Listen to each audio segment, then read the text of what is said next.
Hi friends, today recipe pineapple రవ్వ కేసరి ఎలా prepare చేసుకోవాలో సింపుల్గా చూపిస్తాను.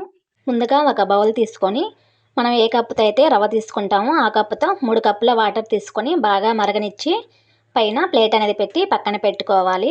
ముందుగా స్టవ్ మీద ఒక కడాయి పెట్టుకొని స్టవ్ ఆన్ చేసుకొని 1 టేబుల్ స్పూన్ గీ వేసుకోవాలి.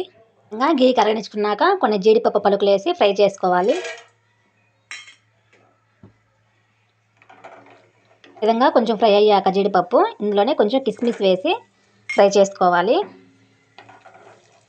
ఫ్రై అయ్యాక ఇప్పుడు ఒక బౌల్లో తీసి పక్కన పెట్టుకోవాలి. ఇప్పుడు ఇదే గీలో సన్నగా కట్ చేసి పెట్టుకున్న 1 కప్పు పైనాపిల్ ముక్కల్ని వేసుకొని ఫ్రై చేసుకోవాలి.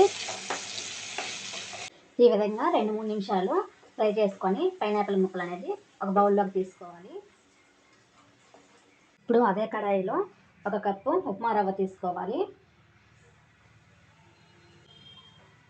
లో టు మీడియం ఫ్లేమ్లో పెట్టుకొని ఫ్రై చేసుకోవాలి. రవ్వ అనేది మాడిపోకుండా ఫ్రై చేసుకోవాలి. 1 టేబుల్ స్పూన్ గీ వేసుకొని మిక్స్ చేసుకోవాలి. మీడియం ఫ్లేమ్లో పెట్టుకొని రవ్వ అనేది బాగా ఫ్రై చేసుకోవాలి. గోల్డెన్ బ్రౌన్ కలర్ వచ్చేంత వరకు ఫ్రై చేసుకోవాలి. ఈ విధంగా లైట్ గోల్డెన్ బ్రౌన్ కలర్ వచ్చేంత వరకు ఫ్రై చేసుకొని ఇప్పుడు ముందుగా హీట్ చేసి వాటర్ అనేది పక్కన పెట్టుకున్నాం కదా, ఆ వాటర్ అనేది పోసి మిక్స్ చేసుకోవాలి.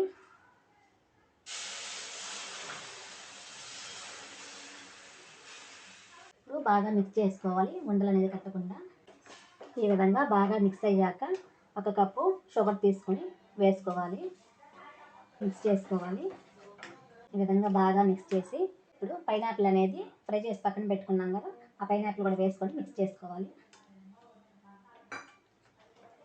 ఇప్పుడు అందులోనే చిటికెడంతా ఎల్లో కలర్ ఫుడ్ కలర్ వేసుకుంటున్నా.